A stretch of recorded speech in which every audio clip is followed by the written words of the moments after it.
Michelle began to write her thoughts about this day 7 years ago.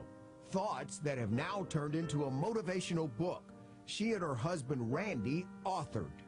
We don't feel like there's anything we can't get through, so I think that's really what the book is designed to do. We want to show people how their own strengths, not ours, but their own strengths can lead them to pursuing their own destiny, whether it be in relationships, in work, whatever that they pursue to do in their life. Michelle wrote a book with her husband Randy Rosado.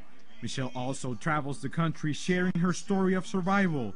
I just know that there's a reason why I chose to speak that day, and it's not for me.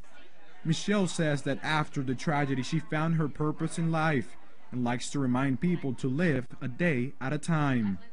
Nobody else can limit us in what we want to do, and that's how we should all live, in our own moment.